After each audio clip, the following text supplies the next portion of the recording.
یہ مہینہ اللہ کی رحمتوں کا موسم بہار ہے۔ چھم چھم رحمتیں برستی ہیں، انوار اترتے ہیں، گناہگاروں کو آتش دوزخ سے نجات بخش دی جاتی ہے۔ تو اس کا استقبال کرنا، اس کے لیے انتظار کرنا، گن گن کے دن گزارنا، لمحے اور ساعتیں بسر کرتے ہوئے بار بار ماہ سیام کا ذکر کرنا، یہ اس مہینے کے ساتھ محبت کی دلیل ہے، اور اس مہینے کے ساتھ محبت اللہ سے محبت کی دلیل ہے۔ اس لیے اس مہینے کا استقبال کرنا، اس کے لیے تیاری کرنا، اپنے گھر کو صاف کرنا، اس کے لیے اپنی اولاد کے دل میں شوق پیدا کرنا اور ماحول پہلے پیدا کرنے کی کوشش کرنا، تاکہ جو ہی یہ ماہ جلوہ گر ہو تو روزہ رکھنے کا مزاج پیدا ہو چکا ہو، تلاوت کلام مجید کا مزاج پیدا ہو چکا ہو، دیگر نوافل اور اچھے اعمال بجا لانے کی عادت پڑ چکی ہو۔ تو شعبان میں ہی اس کی تیاری ہوتی ہے، تاکہ رمضان المبارک آتے ہی ہم پوری طرح سے مستعد اور فعال ہو کر کے اس مہینے کی برکتوں کو سمیٹ لیں۔ اللہ کے محبوب علیہ السلام نے ارشاد فرمایا کہ جب ماہ سیام آتا ہے فتحت ابواب الجنہ، تو جنت کے 8 دروازے کھول دیے جاتے ہیں، اور جنت کے 8 دروازوں میں سے ایک دروازے کا نام باب الریان رکھا گیا ہے، جو صرف روزہ داروں کے اعزاز و تکریم کے لیے ہے۔ روزہ دار اس دروازے سے گزر کے جنت جاتے ہیں۔ حضرت سیدنا سلمان فارسی رضی اللہ تعالی عنہ فرماتے ہیں کہ رمضان المبارک سے قبل حضور نے یہ خطبہ ارشاد کیا، یا ایھا الناس، اے لوگو، قد اظلکم شہر عظیم، اللہ نے تمہارے اوپر ایک بہت پاکیزہ، پر نور، عالی مرتبت مہینہ سایہ فگن کر دیا ہے۔ شہر فیہ لیلۃ خیر من الف شہر، اس مہینے میں ایک ایسی رات ہے جو 1000 مہینے سے بہتر ہے۔ جعل اللہ صیامہ فریدہ و قیام لیلۃ تطوع، اس مہینے کے دن کے روزے فرض قرار دیے گئے اور راتوں کا قیام نفل بنایا گیا۔ ومن تقرب فیہ بخصلۃ من الخیر کان کمن ادى فریدۃ فیما سواہ، ایک نفل کا ثواب ایک فرض کے برابر اس مہینے میں کر دیا جاتا ہے۔ ومن ادى فریدۃ کان کمن ادى 70 فریدۃ فیما سواہ، اور اگر کوئی ایک فرض ادا کرتا ہے تو اس کو 70 فرائض کا ثواب ملتا ہے۔ وہو شہر الصبر، یہ مہینہ صبر سے کھاتا ہے، ہونے کے باوجود بھی انسان تناول نہیں کرتا۔ ٹھنڈا میٹھا مشروب میسر ہے اور زبان کانٹا بن گئی، حلق خشک ہو گیا، لیکن اس کے باوجود بھی ایک گھونٹ حلق سے نیچے اتارنے کا روادار نہیں ہوتا، تو یہ صبر کی عادت ڈالتا ہے۔ اور سنو، صبر کا ثواب جنت ہے۔ وشہر المواسات، اور یہ ہمدردی کا مہینہ ہے، باہمی پیار کا مہینہ ہے، الفتیں بانٹنے کا مہینہ ہے، نرم دلی کا مہینہ ہے، ایک دوسرے کے احساس کا مہینہ ہے۔ جب کوئی شخص بھوک اور پیاس کاٹتا ہے تو اس کو پھر محسوس ہوتا ہے، بالخصوص امراء، کہ بھوک کیا بلا ہوتی ہے، اور جو نان شبینہ کو ترستے ہیں اور جنہیں کھانا میسر نہیں آتا، ان کی زندگیاں کتنی تلخ ہوتی ہیں۔ تو بھوک اور پیاس احساس پیدا کرتی ہے۔ وَشَهْرٌ يُزَادُ فِيهِ رِزْقُ الْمُؤْمِنِ، اور یہ ایسا مبارک مہینہ ہے جس میں مومن کا رزق بڑھا دیا جاتا ہے۔ غرباء تک بھی اللہ کی نعمتیں وہ پہنچتی ہیں جو عام دنوں میں ان کو میسر نہیں ہوتی، اور امراء بھی نعمتوں کا لطف لیتے ہیں، اس لیے کہ بھوک کاٹنے کے بعد جب ان کو نعمت میسر آتی ہے تو پھر انہیں احساس ہوتا ہے۔ وَمَنْ فَطَّرَ فِيهِ صَائِمًا كَانَ مَغْفِرَةً لِذُنُوبِهِ، جس نے روزہ دار کا روزہ افطار کروایا، یہ افطاری گناہوں کی مغفرت اور آتش دوزخ سے گردن کی آزادی کا مجدہ جاں فضا بن جائے گا۔ وَقَانَ لَهُ مِثْلُ أَجْرِهِ مِنْ غَيْرِ أَنْ يَنْقُصَ مِنْ أَجْرِهِ شَيْءٌ، اور روزہ افطار کروانے والے کو روزہ رکھنے والے جتنا اجر ہی دیا جائے گا۔ لیکن روزہ رکھنے والے کے اجر میں بھی کوئی کمی نہیں واقع ہوگی۔ تو صحابہ کا تو دل تڑپنے لگا کہ یہ کتنی بڑی بات ہے۔ انہوں نے کہا اے اللہ کے پیارے رسول صلی اللہ علیہ وسلم، ہم میں سے تو ہر بندہ یہ طاقت نہیں رکھتا کہ روزہ دار کو روزہ افطار کروا دے، تو یہ تو پھر اہل زر ہی یہ سعادت حاصل کر پاتے ہیں۔ حضور نے ارشاد فرمایا یؤتی اللہ ھذا الثواب، یہ ثواب اللہ اسے شخص کو بھی عطا کرے گا، من فطر صائما علی مزقۃ لبن او تمرۃ او شربۃ من ماء، جس نے کسی کا روزہ ایک گھونٹ دودھ سے کھلوا دیا یا ایک کھجور سے کھلوا دیا یا پانی کے ایک گھونٹ سے اس کا روزہ افطار کروا دیا، ومن اشبع صائما، اور جس نے صحیح اہتمام کے ساتھ روزے دار کو اچھا کھانا کھلایا، اچھی پرتکلف افطاری دی، سقاہ اللہ من الحوض شربتا لا یظمأ حتی یدخل الجنہ، اس کو حوض کوثر سے ایسا جام ملے گا 50,000 سال کے دن میں اس کو دوبارہ پیاس نہیں لگے گی، یہاں تک کہ جنت میں چلا جائے گا۔ فرمایا وَهُوَ شَهْرٌ أَوَّلُهُ رَحْمَةٌ، یہ وہ مہینہ ہے جس کے پہلے 10 دن رحمت ہیں، اور اس کا درمیانی عشرہ اوسطہ وہ مغفرت ہے، وآخرہ عتق من النار، اور اس کا آخری عشرہ جو ہے وہ آتش دوزخ سے نجات کا ضامن ہے۔ کہا کہ 4 کام اس مہینے میں کثرت کے ساتھ کرو، وہ 2 خصلتیں، 2 کام جن کے ذریعے سے تم اپنے رب کو راضی کر سکو، فشہادت اللہ الہ الا اللہ، وہ گواہی دینا ہے لا الہ الا اللہ، وتستغفرونہ، اور تم کثرت سے استغفار کرو، اللہ سے بخشش مانگو، اللہ سے جنت طلب کرو اور دوزخ سے پناہ مانگو۔ تو یہ کام جو تمہاری ضرورت ہے تم اس مہینے میں کثرت کے ساتھ کرو۔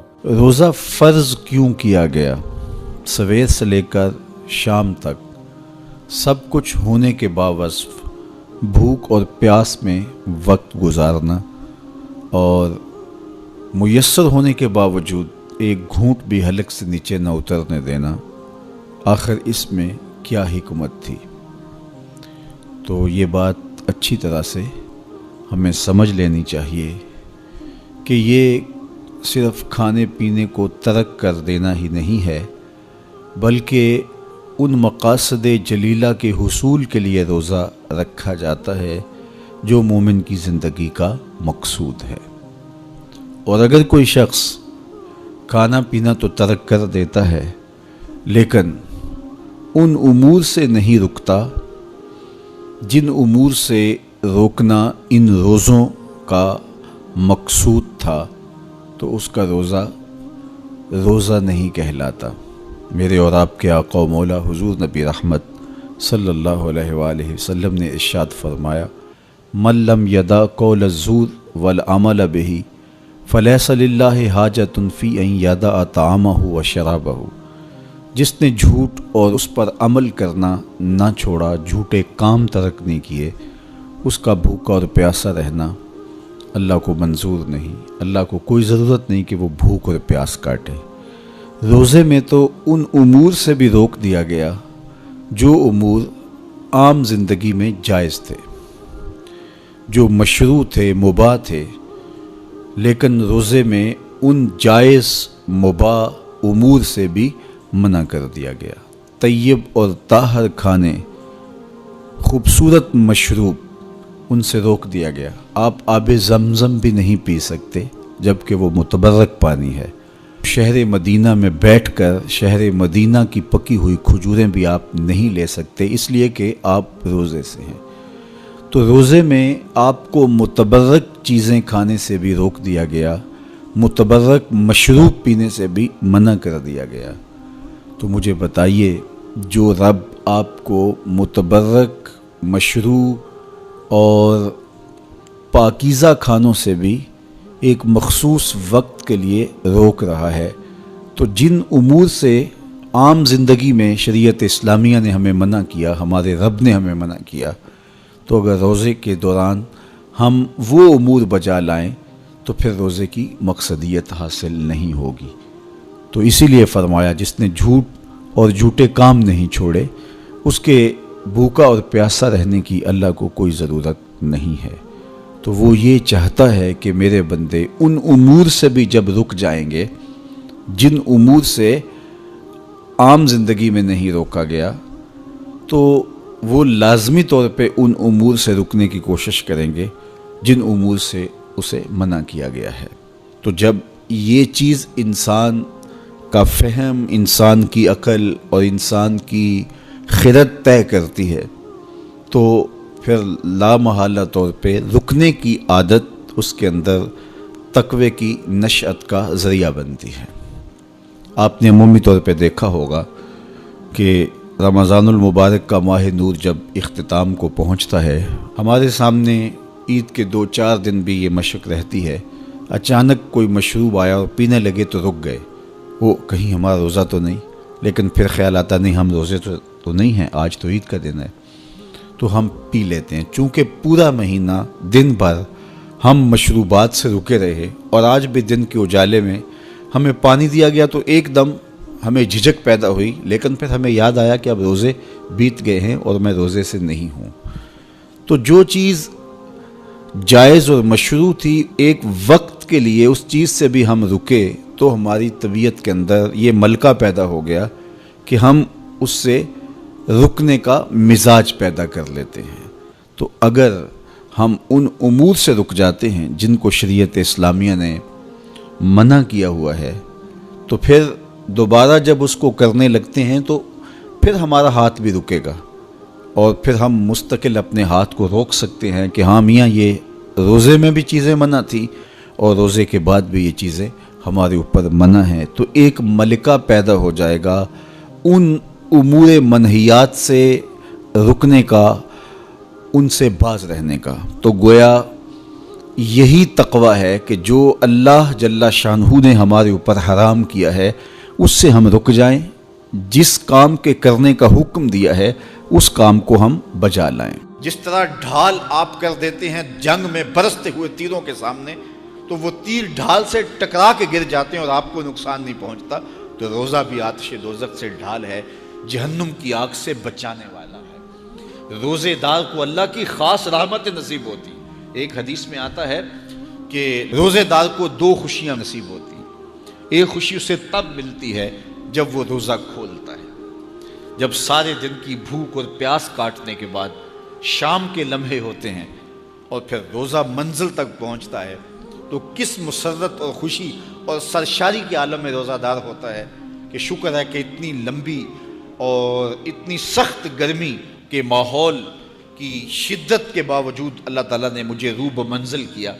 تو اس وقت ایک احساس اس کے ساتھ جڑا ہوتا ہے، اور پھر جب وہ ٹھنڈا اور میٹھا مشروب اپنے کام و دہن میں ٹپکاتا ہے اور وہ ٹھنڈا میٹھا مشروب اس کی رگوں کو تر کرتے ہوئے معدے کی طرف بڑھ رہا ہوتا ہے، اس کی زبان بولے نہ بولے دل اللہ کا شکر ادا کر رہا ہوتا ہے، اس کا ایک ایک عضو بدن رب کا شکرانہ ادا کر رہا ہوتا ہے۔ وہ ٹھنڈا اور میٹھا مشروب رگوں کو تر کرتا ہوا آگے بڑھتا چلا جاتا ہے، لیکن شکرانے کا وہ پیکر بن جاتا ہے۔ وہ ایک مسرت، ایک خوشی کا عالم ہوتا ہے کہ روزہ بھی نب گیا، سارے دن کی تکلیف بھی کٹ گئی اور اللہ نے مجھے افطار کے لمحوں تک پہنچایا۔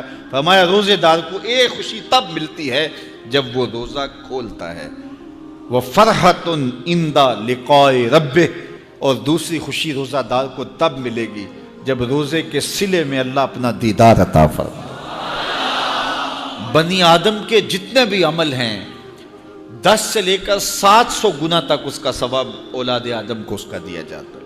جتنا گڑ ڈالو اتنا ہی میٹھا، تو بعض کو 10 گنا، بعض کو 70 گنا، بعض کو 100 گنا، بعض کو 700 گنا، تو 10 سے لے کر 700 گنا تک بندے کے اعمال کا صلہ دیا جاتا ہے۔ لیکن میرے حضور نے فرمایا لیکن روزہ جو ہے اللہ فرماتا ہے وہ میرے لیے ہے اور اس کا اجر میں خود عطا کروں۔ جب وہ خود عطا کرے گا تو کتنا عطا کرے گا؟ سخی اتنا بڑا ہو تو پھر کیا عطا کرے گا؟ بلکہ بعض نے اس کو عجزی بہی کی بجائے عجزہ پڑھا ہے بصیغہ مجہول، کہ روزہ میرے لیے ہے اور اس کی جزا میں خود ہوں۔ باقی اعمال کی جزا جنت ہے، جنت کی نعمتیں ہیں اور بہت کچھ ہے، لیکن روزے کی جزا میں خود ہوں۔ اور جس کو وہ خود مل گیا پھر جنت میں مل گئی، جنت والا جو مل گیا پھر جنت بھی مل گئی، جنت کی نعمتیں بھی مل گئیں۔ تو روزہ اللہ کی خوشنودی کا ذریعہ ہے، اس کی رضا کا ذریعہ ہے۔ تو خوش نصیب لوگ روزے کی برکتیں حاصل کرتے ہیں۔